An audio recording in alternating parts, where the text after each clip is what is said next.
Fala pessoal, beleza? Como é que vocês estão? Tudo certinho? Continuando então nossas aulas aí de preparação para o nosso curso de certificação da Amazon. Agora a gente chega num momento em que a gente vai tratar vários serviços de maneira bem mais rápida, né? Como a gente sabe, a Amazon, através da divisão da AWS, que é o serviço de web server da Amazon, ela conta com muitos serviços, né? A gente viu até agora os principais serviços, né? Talvez mais utilizados, talvez os serviços mais centrais, e o que são, são os serviços que são mais requisitados quando a gente está falando aí da certificação da Amazon do tipo Associate, da arquitetura de soluções, né?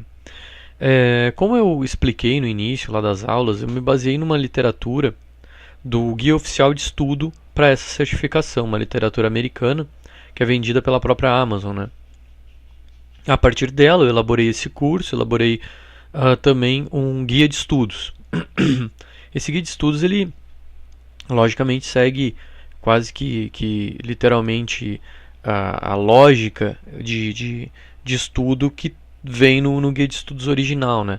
Ou seja, os assuntos que a gente vai abordar está mais ou menos dentro da lógica do guia de estudos.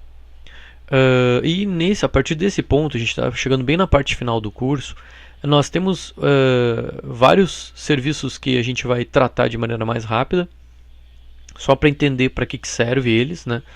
E depois a gente vai tratar aí na parte final do curso de segurança acredito que seja isso, segurança e boas práticas. E aí a gente finaliza essa preparação aí pro nosso curso, tá? Então na aula de hoje a gente vai tratar desses vários serviços. Não que esses serviços sejam menos importantes, depende da aplicação que tu vai fazer deles, né? Tem vários serviços, por exemplo, de DevOps e tal, né?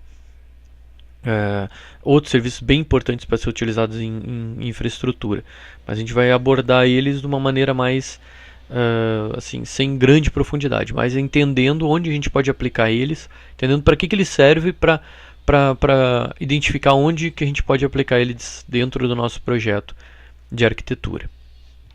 Então, como eu comentei ali no guia de estudos, a gente está aqui no capítulo 11, e nesse guia de estudos a gente tem a lista desses serviços com uma breve descrição de cada um, é o que a gente vai repassar nessa aula, tá? Eles vão ser divididos ali em storage, entrega de conteúdos, segurança, análise e ferramentas de DevOps. Então, o horizonte dessa aula é esse capítulo 11 aqui do nosso guia de estudos, que está ali na descrição desse vídeo, como fazer para baixar ele. Tá? Então o primeiro serviço fica dentro. Agora a gente começa a ver os serviços que tratam de storage e entrega de conteúdo. Tá? E o primeiro serviço para entrega de conteúdo é o que a gente chama de CloudFront, é o que a Amazon chama de CloudFront. Tá aqui, ele é um CDN, né? O que é o CloudFront? CloudFront ele serve como uma cache, por exemplo, para entrega de conteúdo web, por exemplo, tá? Tu tem, por exemplo, um servidor web na tua região do Brasil, né? E o pessoal lá da Ásia está começando a fazer muito acesso, e aí tu não quer que o pessoal tenha todo um delay, todo um tempo de resposta maior por vir lá da Ásia até o Brasil para carregar as tuas páginas web aqui no Brasil, né? E tu também quer aliviar o processamento do teu servidor aqui no Brasil. O que tu pode fazer com isso? Tu pode adotar um CDN. Esse CDN ele vai armazenar um cache de páginas, né? Essa é a função principal dele, assim, armazenar cache de conteúdo para o pessoal navegar através dessa cache de conteúdo e não propriamente no teu servidor. Então ele serve basicamente para duas coisas. Uma é utilizando, por exemplo, aquela configuração que a gente viu no Route 53, lá no serviço de DNS da Amazon, Route 53. Utilizando a opção de geolocation, tu identificar que um usuário está acessando um determinado lugar, para te não precisar replicar toda a tua estrutura para essa outra região onde teus usuários estão acessando. Dependendo do teu tipo de aplicação, tu pode utilizar uma ferramenta de CDN que vai fazer cache de várias páginas ou conteúdo teoricamente mais fixo, né? E aí eles vão acessar esse conteúdo de maneira muito mais rápida do que eles terem que ir até uma outra região bem mais distante para ter esse acesso. Essa é uma função. E a outra função é desonerar o processamento do teu servidor web, por exemplo. Então, tem o teu servidor web e tu tem nele algumas aplicações ali, PHP, sei lá, que vai ter que processar alguma coisa, alguma aplicação que vai ter algum processo. Tu só quer tu só quer usar o teu servidor basicamente para esses processos. Tu não quer ficar ocupando o teu servidor com entrega de página estática. Então, tu pode usar o CDN para entregar essas páginas estáticas. E o teu servidor máquina virtual, né, o teu EC2, por exemplo, para fazer o processamento, tá? Para tu criar um CloudFront aqui, a gente tem esse distribution, tá? Esse distribution é o nome que a gente dá para a sessão ou para o serviço que vai ser criado para ser disponibilizado para os usuários dentro do CloudFront, tá? Dentro desse distribution, então, o que tu vai ter de configuração e o que tu vai ter que apontar? Tu vai ter que apontar para a origem dos dados, porque esse servidor seria um servidor de cache, né? E aí esse dado ele tem que ser pego de algum lugar. Então tu pode apontar para dentro de um S3, para dentro de um EC2, para dentro de um Elastic Load Balance, por exemplo, ou um outro endereço de website que está fora da Amazon. Ele não precisa estar dentro da Amazon propriamente dito, tá? Então tu pode ter um outro site e utilizar o serviço de CDN da Amazon para fazer esse cache, essa entrega de conteúdo, e o teu site em si não precisa estar realmente na estrutura da Amazon. Ela tem essa opção, né? Então é a configuração de origem. Então o distribution é o nome do serviço em si, né? Serviço não, o serviço é o CloudFront, vamos dizer assim, da nossa configuração dentro do CloudFront que a gente vai habilitar lá, e dentro desse distribution a gente vai ter que selecionar a origem desses dados, que são esses serviços que eu passei agora. A gente tem as opções de controle de cache, tá? Controle de cache é assim, por exemplo, quanto tempo vai demorar para expirar o meu cache? Então, por exemplo, uma imagem que está dentro do meu S3. Inclusive, eu tenho opções avançadas do CloudFront que permitem regras. Então, por exemplo, eu quero somente que arquivos com extensão .jpg ele faça o cache desses arquivos .jpg. Então, ele vai cachear somente as requisições .jpg. As outras requisições ele não vai fazer o cache, ele vai fazer requisição direta para o teu serviço de origem, tá? Ele também, além do serviço de cache, vamos dizer assim, mais a nível de imagem que a gente está imaginando agora, ou página fixa, ele também trabalha com serviço de entrega multimídia, tá? Então tu pode ter vídeo, áudio e tal, fazer essa cache desses serviços de multimídia. Ele possibilita isso também, tá? Ali o que eu estava comentando era a questão da expiração do objeto, né? Que assim, ele fez a cache do objeto para entregar para o usuário lá da Ásia, que tu tem um CDN na Ásia, tá?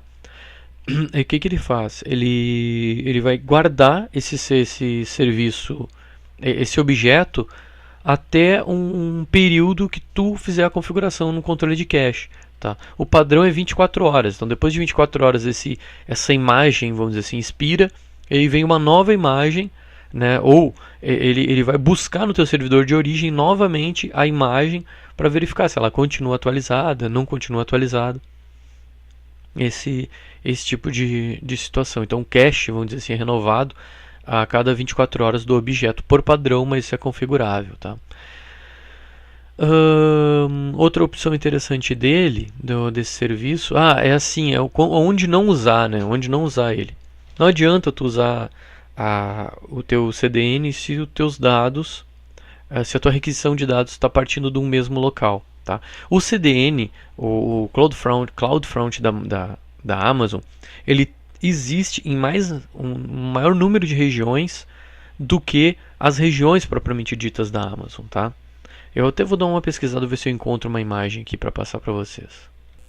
Bom, achei aqui o mapinha, assim, provavelmente não está atualizado, mas é só para mostrar que a gente tem mais zonas de CDN do que propriamente de regiões na Amazon. Existem outros mapas aqui, então existem locais que não são regiões, né? Não são regiões em si, mas que tem um serviço de CDN localizado lá que permite de repente as pessoas diminuírem o tempo de resposta ao acesso de serviços que estão utilizando essa CDN, tá? Bem, de CloudFront é isso, né? Esse é o nosso serviço de CloudFront, tá? Outro serviço que a Amazon tem para aí não é entrega de conteúdo, mas sim para armazenamento é o Storage Gateway, tá? A gente viu que existe, por exemplo, o S3, serviço da Amazon para armazenamento, o Glacier e outros serviços que a Amazon utiliza para armazenamento interno. A diferença é que o Storage Gateway, deixa eu ver como é que ela mostra o Storage Gateway aqui. O Storage Gateway ele é um armazenamento que eles chamam de armazenamento, entre aspas, um armazenamento local, né? Por quê? Tu instala o Storage Gateway, ele é uma máquina virtual, ele é um serviço de máquina virtual que tu instala no teu data center, tá? A partir da instalação dele no teu data center, ele disponibiliza uma interface iSCSI, e aí tu pode conectar no servidor teu e fazer o uso dele de armazenamento como tu quiser. Mas o importante é o seguinte, ele, ao mesmo tempo que ele vai armazenar localmente os dados no teu data center, né, na tua realidade, na tua empresa, o Storage Gateway também vai enviar os dados para o S3 ou para o Glacier da Amazon, tá? Então ele vai, ao mesmo tempo que tu tem uma velocidade local de acesso, tu também vai ter teus dados sincronizados com a nuvem através do Storage Gateway. No Storage Gateway a gente tem basicamente três configurações possíveis, tá? A gente tem o Storage Gateway do tipo cache, né? O que acontece? Os dados que são sempre lidos constantemente, eles são mantidos nesse storage local, que na verdade é uma máquina virtual essa que a Amazon disponibiliza para ti. Eles ficam mantidos no local. Então tu tem um acesso aos arquivos com demanda maior local, tá? E ele fica sincronizando esses dados à medida que tu fica utilizando. Esse é o tipo de cache, tá? O Storage Gateway com o modelo cache.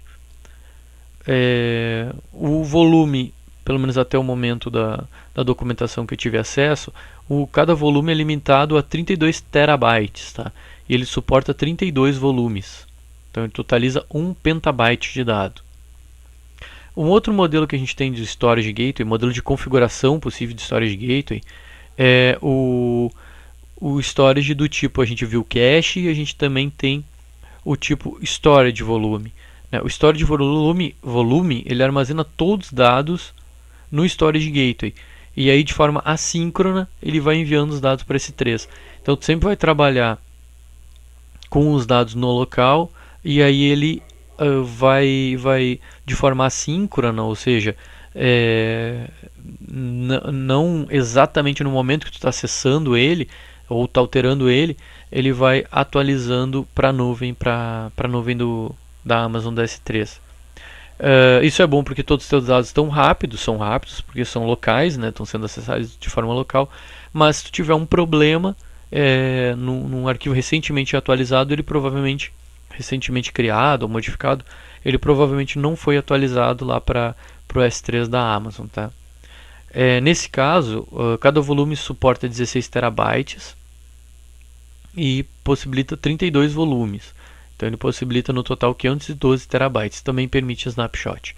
E o terceiro tipo a gente pode vincular com o tipo como se fosse uma unidade de fita. Só que em vez de tu ter uma unidade real de fita, né, tu vai ter uma unidade de fita de backup, né, fita DAT, online, né, ou digital, uma unidade de fita digital. Eles chamam a Amazon ela chama de VTL, tá, que é o Gateway Virtual Type Library. né? E aí ele é compatível com softwares de backups. Então ele faz o armazenamento do backup no Glacier e ele arquiva esses dados no VTS, que é que é uma prateleira de fitas, né? Ele cria umas prateleiras de fitas, entre aspas, né? E armazena lá dentro utilizando o Glacier para isso, né? Lembrando que o Glacier é aquele armazenamento de longo prazo da Amazon e com um custo bem mais acessível, né? E é como se tu tivesse realmente fazendo teus backups numa fita DAT que fica longe lá, um local longe, né? Que tu vai demorar para conseguir restaurar se tu precisa. Então são essas três opções que a gente tem falando do Storage Gateway, que é o modelo de cache, só os últimos dados ali ficam no local, o resto e aí fica sincronizando na nuvem quando possível, né? O segundo é todos os dados ficam no local e sincroniza de forma assíncrona. E o terceiro é da fita. Simula uma unidade de fita. A gente, de entrega de conteúdo e armazenamento, é isso. Agora a gente vai falar um pouco sobre os serviços de segurança, tá? Os serviços que a Amazon disponibiliza a nível de segurança. Um serviço bem importante de segurança, não que seja segurança a nível de bloqueio, mas segurança a nível de acesso, é o serviço chamado AWS Directory Server.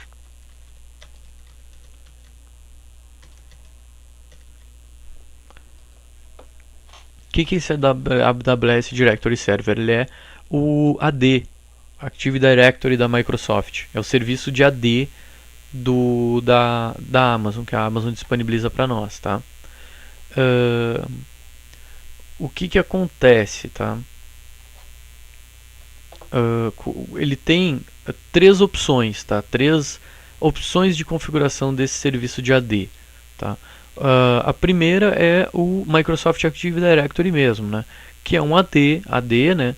Que a Amazon levanta para nós. A gente não precisa se preocupar com toda a questão de infraestrutura do AD, de manter o Windows, não. Ela vai nos jogar, nos disponibilizar, né, a interface do serviço do Active Directory para a gente utilizar, e eles cuidam da estrutura e manutenção do servidor. Esse é um dos modelos possíveis da gente utilizar o serviço de AWS Directory Server, tá? Que é o AD da Microsoft, que tem um custo, né? A gente tem um outro modo de serviço que é o AD Sample ou Simple, né? Microsoft AD a gente tem aqui, a gente também tem o AD Sample. O que é o AD Simple? Que é o cara que já está configurado aqui, ó. Ele é um serviço de Active Directory, como o AD da Microsoft, só que baseado no Samba 4. Então ele não tem algumas funcionalidades, como eu acho, não me lembro se policy pode ser usado ou não, tá? Mas ele tem umas funcionalidades mais limitadas. Não é permitido, por exemplo, fazer relação de segurança de Simple AD, né, e o Microsoft Active Directory. Então, por trás, o Simple AD na verdade é um Samba 4. Para te fazer autenticação simples de usuário, ele serve. O custo dele também é bem mais baixo, ou é mais baixo, na verdade, do que o tipo da Microsoft. E um terceiro e último tipo, dentro desse serviço que a gente está vendo do Active Directory, é o tipo AD Connector. O AD Connector ele permite tu fazer a conexão de um AD, do Active Directory da Microsoft, que tu tenha no teu on-prem, teu ambiente on-premises. On-premises é o teu ambiente, né, o teu ambiente local, para a nuvem da AWS, sem precisar utilizar a replicação do AD. Esse AD Connector ele funciona como se fosse um proxy. Então, tu faz por exemplo, tu tem um serviço na nuvem que precisa fazer autenticação no AD, tá? Aí o que vai acontecer? Tu vai fazer essa autenticação, tu vai fazer essa requisição para o AD Connector, e o AD Connector, por sua vez, vai reencaminhar essa requisição para o teu Microsoft Active Directory que tu tem no teu local, tá? Instalado lá na tua empresa. Para ele não precisar ficar sincronizando esses dados, ele encaminha essa requisição, e aí o teu controle de usuário e senha para acesso vai se dar todo no teu AD centralizado na tua empresa, tá? Serviço de segurança, por enquanto é isso, né?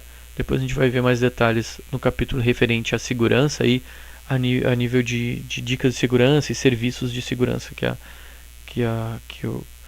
a Amazon nos fornece, os serviços de características de segurança dentro dos serviços que a Amazon nos fornece, né? Um outro serviço que a Amazon nos traz pode ser vinculado, na verdade, à segurança também, é o AWS KMS. Tá? O que é o KMS? É o gerenciador de chaves de criptografia. Tá? Então, a Amazon ela tem possibilidade, por exemplo, de tu utilizar chaves criptográficas gerenciadas por ela. Tu pode criar chaves criptográficas e tal. Isso tudo é trabalhado dentro da AWS Key Management Service, o KMS. A gente tem uma configuração de KMS dentro do IAM. Dentro do IAM, que é aquele cara que trata de usuários, senhas, policies e tal, a gente tem ali as opções de criação de chaves criptográficas.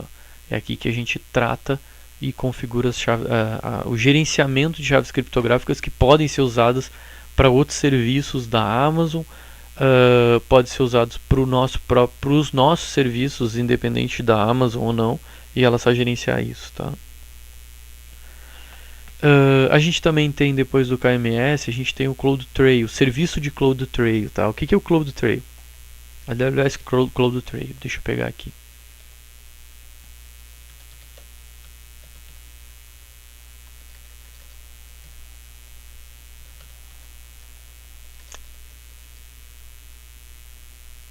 Aqui, CloudTrail, tá? O que o CloudTrail faz? O CloudTrail é o seguinte, tu habilitou ele vai fazer log de tudo, vai logar tudo o que acontecer na tua infraestrutura de nuvem.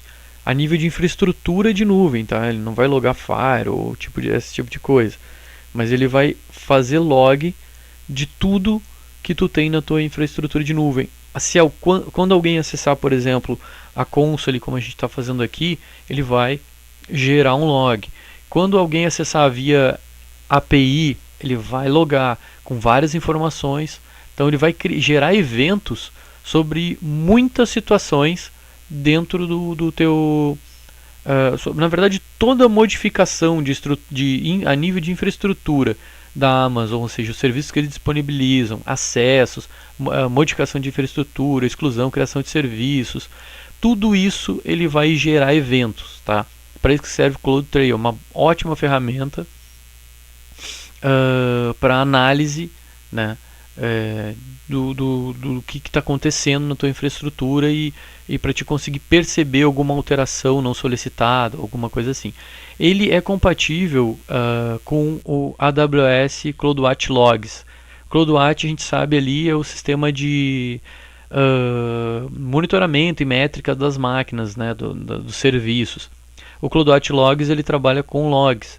Então ele vai receber esses logs gerados pelo CloudTrail e vai exibir para ti, e tu pode agir sobre eles ou criar filtros ali no CloudWatch Logs para trabalhar com ele. Tá? Por padrão ele é aplicado a todas as regiões quando a gente ativa ele. Né? Ele pode ser aplicado a regiões específicas. A entrega de logs ela demora cerca de 15 minutos. Tá? Então assim... loguei agora na console, eu vou ficar olhando aqui, eu vou ficar olhando lá no CloudWatch Logs, ele não vai criar um evento imediatamente a minha ação, ele demora uns 15 minutos para criar esse evento e disparar esse evento de logs lá para mim. Tá? Então essa é uma ferramenta de segurança, porque ele monitora e de alguma maneira salva, ou possibilita que tu salve todas as alterações, acessos feitos por todos os meios possíveis na tua infraestrutura. Mas se eu conectar por SSH a minha máquina virtual EC2 que eu tenho dentro da Amazon, bem, ele não vai logar, porque na verdade é um acesso que tu está fazendo a uma máquina. Né? Agora, se eu conectar via CLI, né, que é o modo de interface texto ali da Amazon, né, na minha estrutura e exibir minhas máquinas virtuais, no momento que ele fizer essa conexão via o software da Amazon, a AWS CLI, por exemplo, ele vai gerar um evento de acesso, com certeza, se tiver com o CloudTrail habilitado para aquela região. Beleza? Então, é um serviço bem importante de auditoria, né, e conformidade. Tem algumas empresas que exigem que tudo seja documentado, né, e o CloudTrail permite que tudo seja documentado. Agora sim, eu acho que a gente finaliza esses serviços de segurança e a gente vai agora para o outro tipo de serviço. Outros tipos de serviços são os serviços de análise, tá? Os serviços de analytics. O que são serviços de analytics? São soluções geralmente de Big Data, né? Requer uma grande quantidade de processamento e local para armazenar um grande volume de dados. Então, quais serviços que a Amazon disponibiliza para a gente conseguir fazer esse tipo de serviço, de ação, né? Ou de processamento mesmo. A principal questão é a seguinte: ele utiliza uma grande quantidade de recursos, os serviços de análise, os analytics, eles utilizam uma grande quantidade de recursos por um tempo limitado, né? Não é por um grande espaço de tempo, tá? Um dos serviços bem interessantes que a Amazon trata disso é o Kinesis, Amazon Kinesis, AWS Kinesis. O Kinesis, ele é o que? É uma solução para trabalhar com streaming de dados. Ele também pode trabalhar com streaming de vídeo, tá? Mas basicamente, originalmente ele foi criado para te trabalhar com streaming de dados. Então tu tem um serviço que vai jogar muito dado, né? Vai ter que jogar esses dados para algum lugar e que precisa processar esses dados entrantes. Tu pode utilizar o Kinesis para ele pegar esses dados que estão entrando por ele e já fazer algum tipo de análise desses dados entrantes aí de maneira online, vamos dizer assim, né? O Kinesis ele é dividido em três tipos, tá? O Kinesis Firehose, que a gente está olhando aqui na imagenzinha aqui, ó, tá? O que o Firehose é? Ele carrega um volume massivo de streaming de dados na Amazon, tá? E ele salva no S3. Então ele é um serviço bem simples assim. Então, utilizando o Kinesis, a opção do Kinesis ou o Kinesis do tipo Firehose, ele pega esses dados, o volume de dados entrantes massivo, e joga e salva no S3 sem precisar escrever código.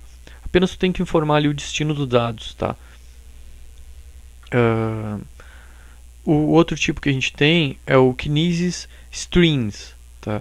O Streams é o seguinte: ele permite tu construir aplicações mais customizáveis para análise mais completa do streaming de dados no tempo real. Então é diferente do Firehose, que simplesmente vai encaminhar e vai salvar os dados no S3. O Streams ele vai permitir tu fazer uma análise mais completa dos dados que também estão entrando em tempo real, tá? A gente tem o terceiro tipo, que é o Kinesis Analytics, tá? O Analytics ele é o que? Ele é um serviço que analisa facilmente um stream de dados utilizando padrão SQL. Então tu não precisa construir uma aplicação que nem o Kinesis Streams, né? Mas tu consegue fazer uma análise de dados usando um padrão de SQL, tá? Ele escala se tu precisar, então tu não precisa se preocupar com a infraestrutura, que a Amazon vai se preocupar com isso, escalonar, né? Aumentar a estrutura reservada para ti caso for necessário, caso ela identifique como necessário, né? Casos de uso, né? Incluem a ingestão de dados, processamento em tempo real de uma grande massa de dados, tá? Esse é o básico do caso de uso do Kinesis, tá? A gente não pode confundir o Kinesis com a AWS Data Pipeline, tá? Porque o pipeline a gente vai ver em seguidinho ali, mas o pipeline ele é para trabalhar em lotes. Ele executa a aplicação e deu, executa uma demanda grande de dados e deu. O Kinesis não, ele é para um streaming. Então ele vai estar recebendo constantemente os dados e não vai estar executando os dados ou processamento de dados ou análise de dados em lotes, tá? Outros serviços de análise de dados, como serviços de BI, né?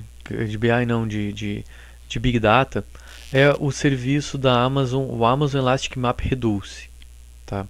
O MapReduce, que a gente chama de EMR, vamos ver se a gente consegue abrir ele aqui.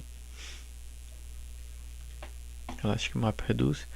Ele na verdade é uma ferramenta, o serviço da Amazon que permite tu utilizar o framework Hadoop, né? Então ele facilita a criação e o uso dos clusters Hadoop, né? Essa ferramenta Hadoop ela é muito utilizada pelo pessoal que trabalha com Big Data, tá?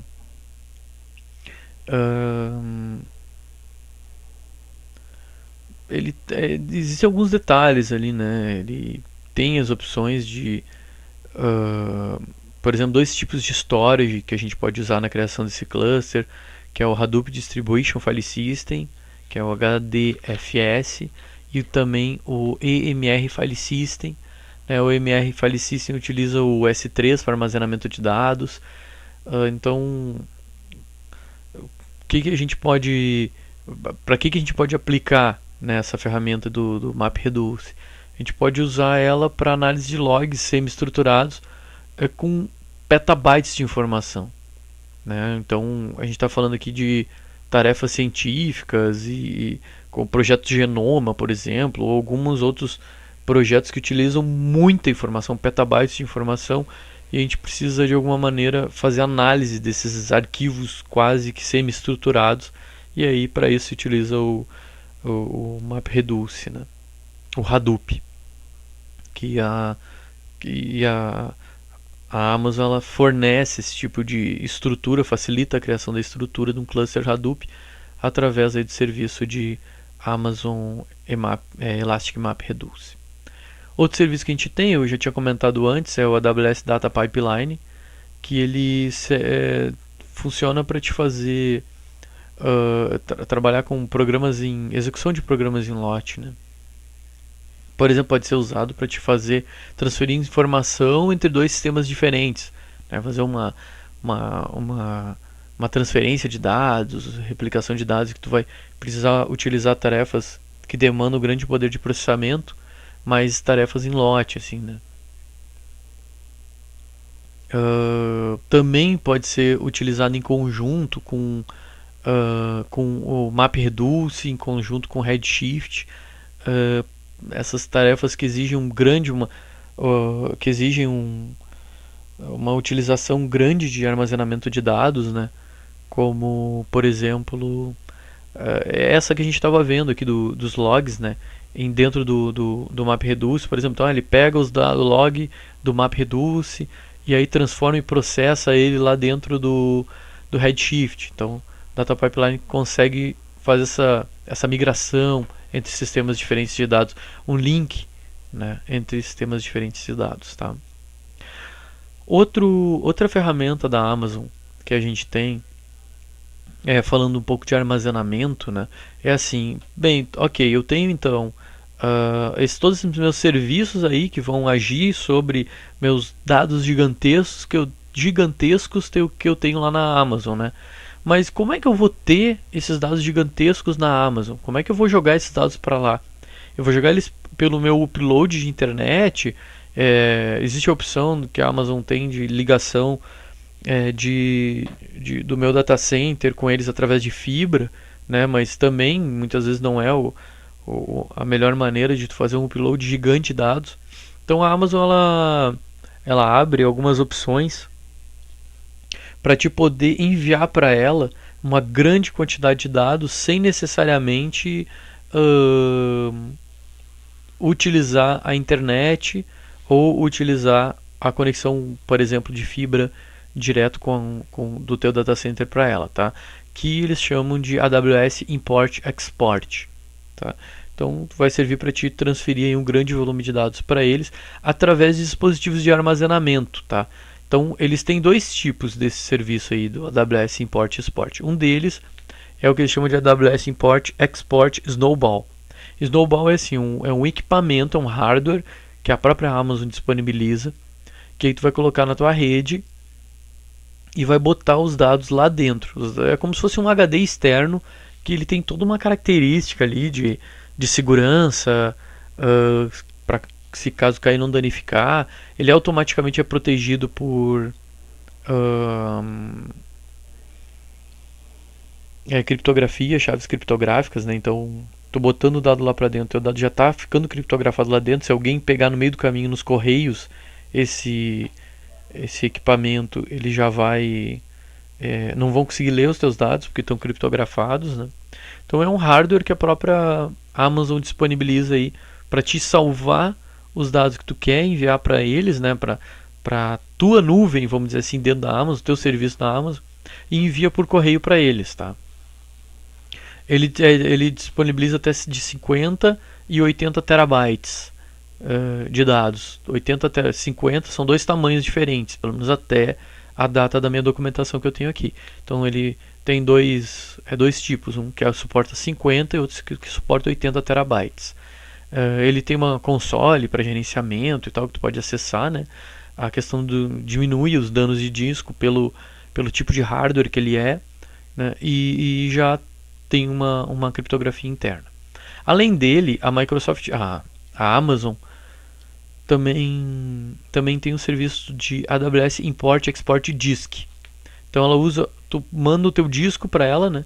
Ela usa teu próprio disco para fazer a transferência de dados através da rede interna deles, né? E aí tu pode usar como destino o S3, um Elastic Block Store ou o Amazon Glacier.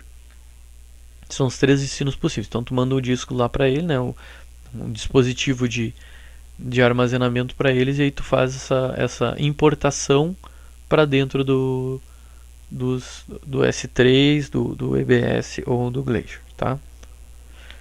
Agora uma nova classe de serviços, né, que a gente vai ver, e acredito eu que a gente finalize esses pequenos serviços.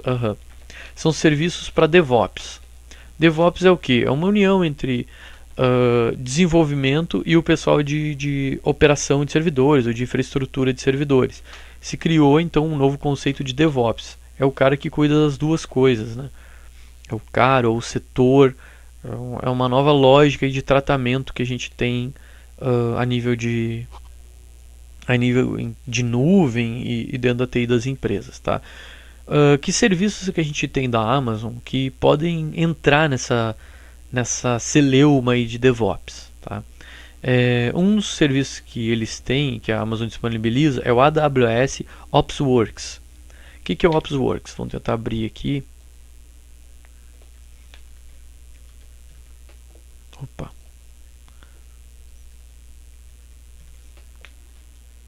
O AWS OpsWorks, na verdade, para quem porque o DevOps ele é muito ligado à automação de tarefas, né? E por isso a nuvem se enquadra muito nisso, tá?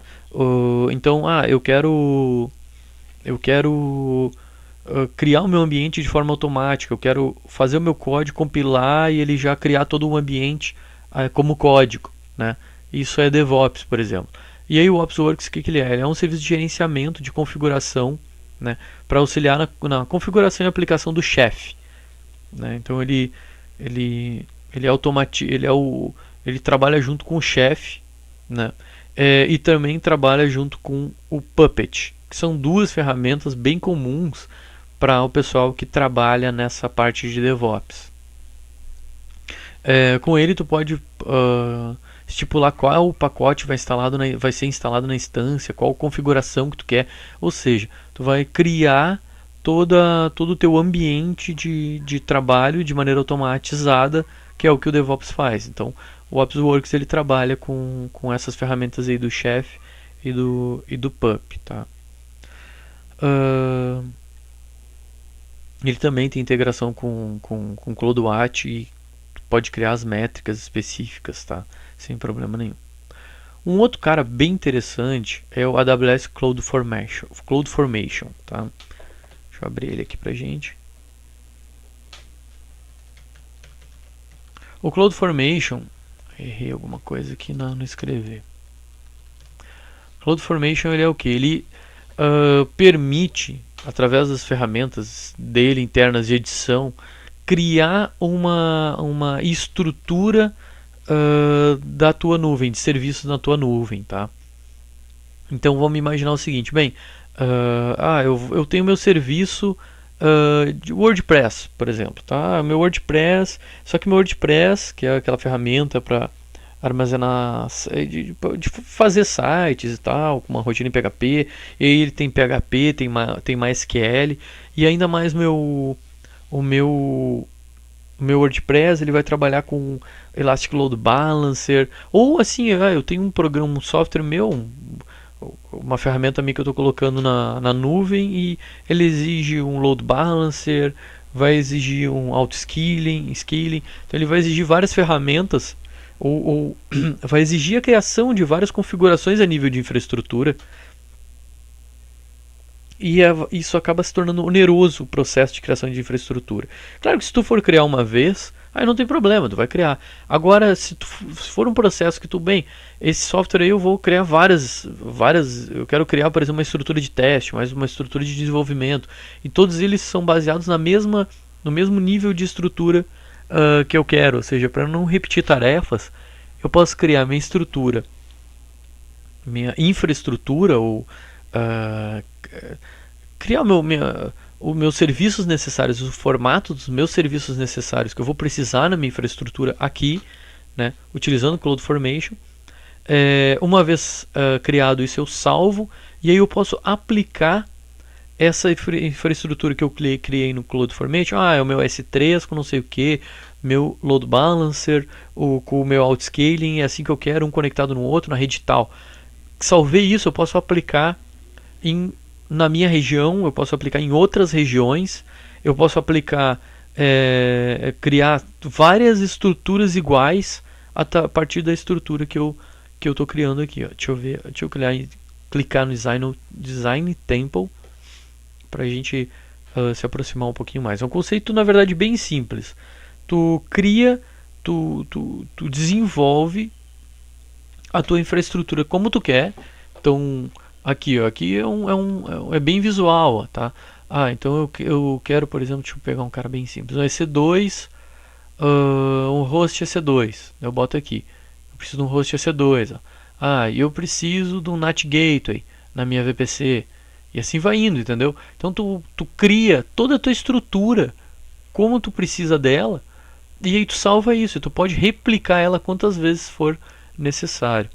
Isso é bem legal também para automatizar tarefas, que é exatamente o que o pessoal do DevOps faz. Conforme tu vai criando aqui tu vai criando, fazendo teu design aqui do serviço que tu precisa, da maneira como tu quer, ele já vai criando aqui acho que em formato JSON, isso mesmo,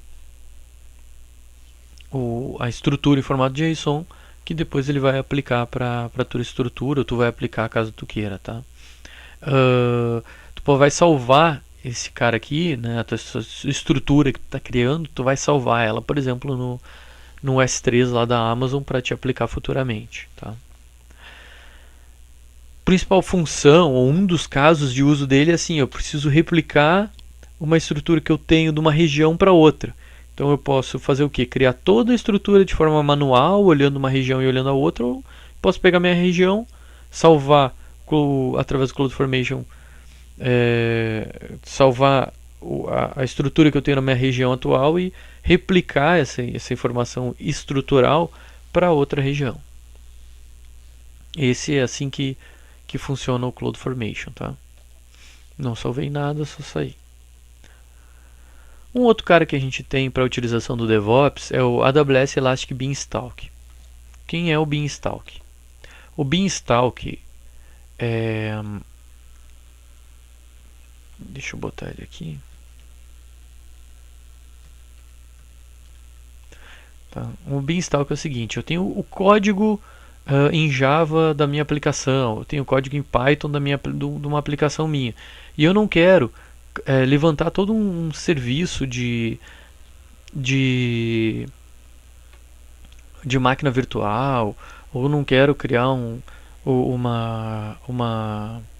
container virtual e tal, né? Não, eu só quero botar meu código ali e aí ele vai criar, eu quero que a Amazon crie para mim toda a infraestrutura necessária e eu só quero rodar meu código. Tá? Então o que eu faço? Eu boto meu código num serviço por exemplo, né, o Git, e inicio aqui a minha plataforma, escolho a linguagem que eu usei para criar minha aplicação. Escolhi aqui minha linguagem, por exemplo, é Java ou é Python, que era o exemplo que eu estava dando. Escolhi a minha linguagem, dou um Launch Now e ele vai criar toda a infraestrutura, que por trás é uma máquina virtual, tudo, mas eu não tenho acesso a essa máquina virtual, né? E aí eu consigo rodar, simplesmente botar o fonte da minha aplicação lá dentro e rodar a minha aplicação sem me preocupar com a infraestrutura. Conceito do DevOps de automação, e tu não precisa se preocupar ou perder tempo com a tua infraestrutura, tu te preocupa com o teu código, tá? Para isso que serve o Beanstalk. Existe a possibilidade de colocar, por exemplo, no S3 o teu código, né? E aí ele vai rodar a tua aplicação sem problemas. A gente viu ali as linguagens que ele suporta, ele tem várias linguagens, ó. Possibilidade de utilização de várias linguagens, inclusive Dockers pré-configurados, né? Docker, que é a ferramenta de container muito utilizada por DevOps, tá? Uma questão interessante utilizando o Beanstalk é que, mesmo ele provendo a infraestrutura, ou seja, abstraindo a necessidade de tu gerir uma infraestrutura, tu só quer trabalhar com código, tu tem várias métricas de desempenho. Aqui a gente tem um exemplo de métricas de desempenho que tu pode utilizar, né? Pode usar várias opções de infraestrutura, tipo de instância, tipo de banco de dados, acesso à instância. Tu pode, inclusive, ter um determinado nível de acesso à instância C2, que por trás é uma máquina virtual, é uma instância C2 que a Amazon disponibiliza para ti, por exemplo, fazer debug de erros, né? Tu pode fazer configuração de variáveis de ambiente, que é muito necessário para rodar aplicações, vários tipos de aplicações. Tu pode ajustar configurações de autoscaling, configuração de servidor de aplicação e outros. Então, apesar dele facilitar muito a tua vida na hora de criar o ambiente, ele vai criar esse ambiente para ti, tu só vai colocar o código lá dentro. Conforme a tua necessidade de recursos for aumentando e a tua complexidade, necessidade e complexidade do ambiente, por exemplo, para te trabalhar com autoscaling, eu preciso de mais recursos, tu tem essa possibilidade de trabalhar, por exemplo, com autoscaling e só lidar com código, abstraindo toda a manutenção de sistema operacional. Tu só tem que escolher a linguagem que tu está trabalhando, que teu fonte botar ele no S3 lá, ou no Git, né? E fazer, ativar esse serviço de Beanstalk. Ele vai prover para ti todo o ambiente sem te limitar a nível de instância. Apesar de tu não precisar gerenciar ela, tu tem vários acessos para conseguir identificar debug de erros, por exemplo, tá? Então, Beanstalk é uma ferramenta bem interessante. Outra ferramenta que a gente tem interessante, é a penúltima que a gente vai ver nessa aula, só ela e mais uma e deu, é o Trust Advisor, tá? O que esse Trust Advisor ele traz para ti? Trust Advisor ele é uma ferramenta que permite que ela na verdade faz uma análise do teu ambiente de nuvem, tá? Ela faz uma análise do teu ambiente de nuvem, diz o que está em risco, né? O que tu pode melhorar, quais limites tu está chegando perto a nível de estrutura, otimização de custo, né? Então ele faz várias análises e vai te ajudar a melhorar o teu ambiente na nuvem da Amazon. Uma ferramenta bem interessante. Como é que funciona, tá? Só fechar ali. Como é que funciona essa ferramenta a nível de licenciamento? Ele tem ele, assim, no básico, tá? No free tier ali, ou no uso básico, ele faz a análise de algumas coisas, tá? Como segurança, parece que ele faz, basicamente ele é segurança, tá? Agora ele está também no nível básico fazendo a análise de segurança de bucket.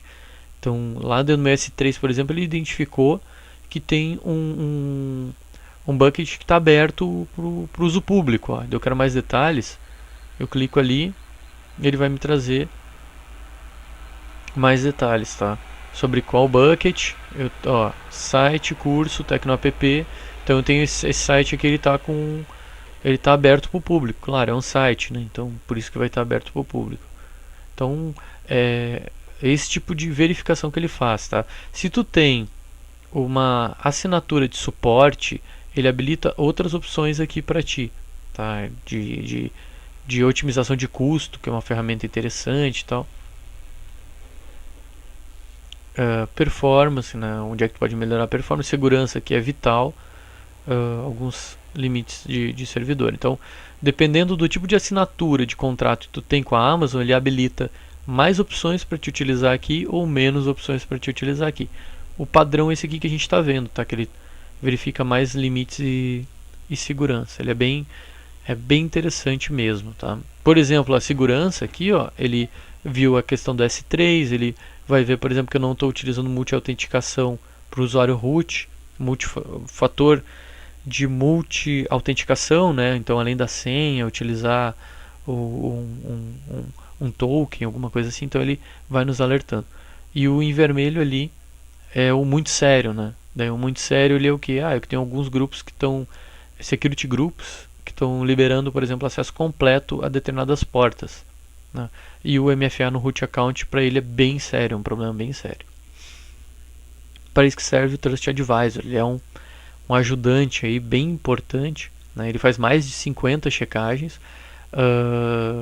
Se tu tem, por exemplo, suporte business, né? Tu pode contar com todos os recursos que ele vai prover para ti, e ele vai te auxiliar a tu ter uma estrutura, né? Uma infraestrutura da Amazon bem robusta, com uma otimização de custo interessante, caso tu tenha esse suporte. Então é uma ferramenta interessante para ser utilizada, tá? E no mínimo, mesmo que tu não tenha um suporte maior, um suporte business, a questão de segurança ele pode ser, ele analisa para ti e já vai te dar, vai te indicar qual a melhor solução a ser feita, tá? Para resolver o problema. Esse é o Trust Advisor e agora a gente chega no nosso último serviço, que é o AWS Config. Vamos pegar aqui e o AWS Config a gente vai ver bem rapidinho aqui.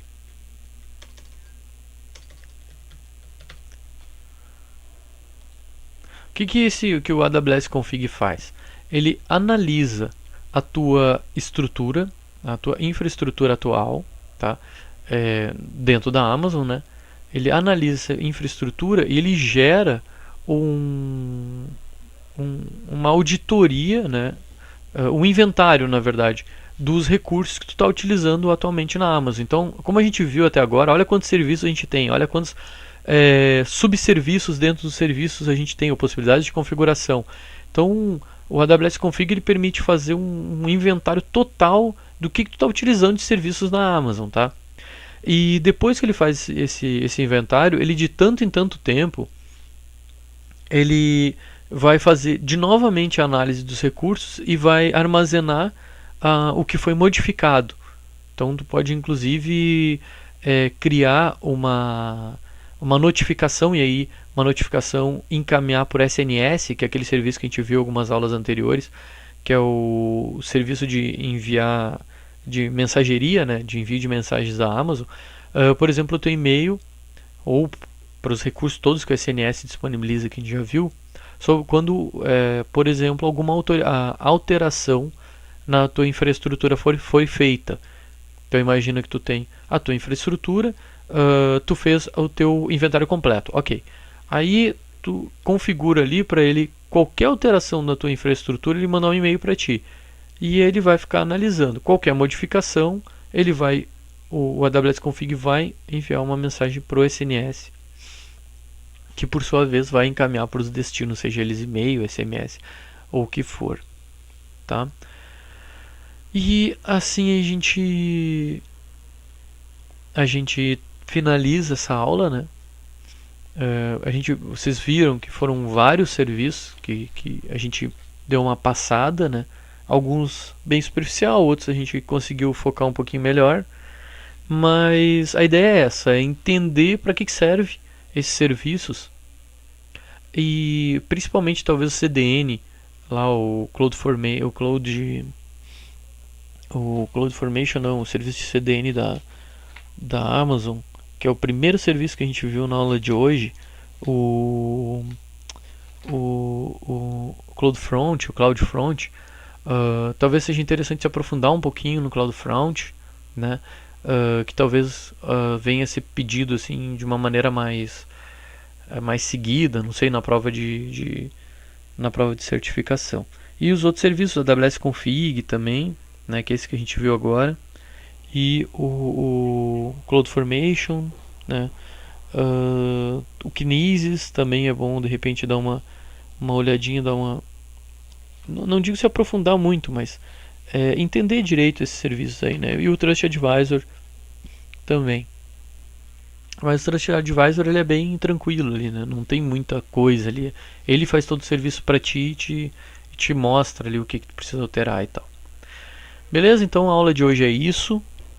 Espero ter ajudado de alguma maneira aí a explanar um pouquinho esses serviços aí que a Amazon disponibiliza pra gente. Não são todos, são longe de ser todo serviço, né? Se a gente olhar aqui nos serviços, a quantidade de serviços que eles têm, a gente não está vendo todos os serviços, né? Por exemplo, Cloud HSM, que a gente não chegou a ver.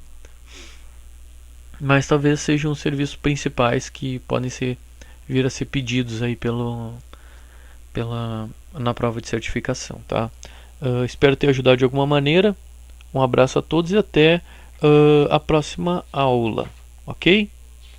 Um abração e até mais.